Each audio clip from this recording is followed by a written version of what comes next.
जय हिंद दोस्तों। चलिए दोस्तों बात करते हैं इस एक और क्वेश्चन के बारे में। इस क्वेश्चन में एग्जामिनर ने क्या कहा है, a sum of ₹3200 invest at 10% per annum compounded quarterly amount to ₹3362 compute the time period. यानी एग्जामिनर ने क्या कहा, उसके पास एक अमाउंट था, 3200 का अमाउंट था और वो 10% की कंपाउंड इंटरेस्ट पे उस अमाउंट को वो देता है और उससे जो इंटरेस्ट रिसीव होता है वो 3362 रुपीज़ इंटरेस्ट रिसीव होता है।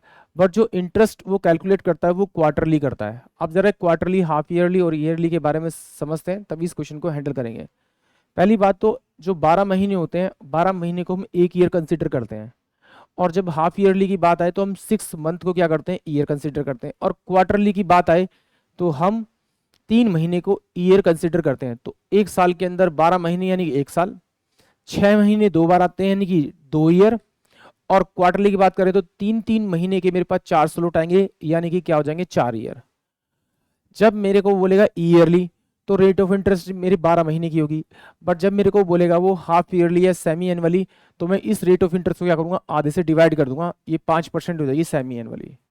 और अगर क्वार्टरली बोलता है तो फिर उस 6 महीने का भी आधा यानी 3 3 महीने करना पड़ेगा, यानी 2 से डिवाइड करना पड़ेगा। इसको सोल्व कर लेते हैं पहले।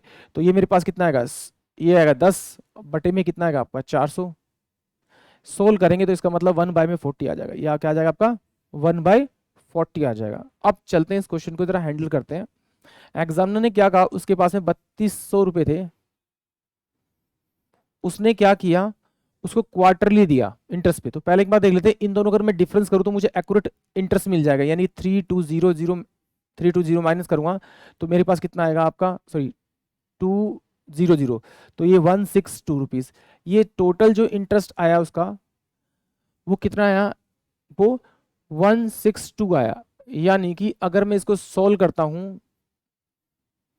1/40 करके निकालूंगा तो इसका निकलेगा 1/40 इंटू में 4 8 32 यानी 80 रुपये आएगा। अब यहां से 80 माइनस करूंगा तो मेरे को 82 बचेगा, यानी कि अगले ईयर भी 80 आएगा। फर्स्ट ईयर का 80 निकाला, दूसरे ईयर का 80 निकाला, इसका 40% निकालूंगा तो 2 रुपीज आएगा। इन दोनों को जोड़ूंगा तो 162 रुपीज आएगा, जो कि मेरे इस इंटरेस्ट के इक्विवेलेंट है। तो ये 3 महीने और ये 3 महीने 6 महीने, और 6 महीने को अगर मैं 12 से डिवाइड करूंगा तो मेरे पास जो आंसर आएगा वो 1/2 ईयर आएगा, क्योंकि यहाँ पर ईयरली दे रखा है। तो 1/2 ईयर यानी कि मेरे पास जो ऑप्शन ए है वो इस क्वेश्चन का करेक्ट आंसर होगा। चलिए फिर भी इस क्वेश्चन को एक बार देख लेते हैं दूसरे तरीके से, हो सकता है किसी बच्चे को ना समझ में आया हो। ये किया उसी तरह से है, P इजकल टू 1 प्लस का R की पावर R/100 की पावर में N इजकल टू, ये अमाउंट होता है मेरे पास में। तो प्रिंसिपल कितना रखा है, 3200 इनटू में 1 प्लस का R कितना रखा है मुझे 10%, तो 10 बाय में 400 हो जाएगा, क्योंकि क्या है ये क्वार्टरली, 4 से डिवाइड करना पड़ेगा।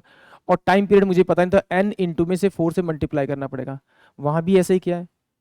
तो क्या किया, टाइम पीरियड जो होता है वो 4 से मल्टीप्लाई हो जाएगा, रेट ऑफ इंटरेस्ट 4 से डिवाइड हो जाएगा। बराबर में ये किसके बराबर होगा, आपके टोटल अमाउंट के बराबर। कितना है, 3362 के बराबर है। इसको मैं इधर ले जाऊंगा तो 1, इसको इस से काट लेते हैं तो ये 41 बाय में 40, इसकी पावर आ जाएगी आपकी n इंटू में 4, और ये बराबर होगा 3362 अपॉन में 3200। तो इसे काट लेते हैं हम लोग, इसे काट लेते हैं हम लोग किसे, 8 चौक 32, 8 से, तो 8 चौक 32, और सॉरी 4 इससे 2 से काट लेते हैं, 2 एकम 2, 2 छिक 12, और 2 अट्ठे 16, 2 एकम 2।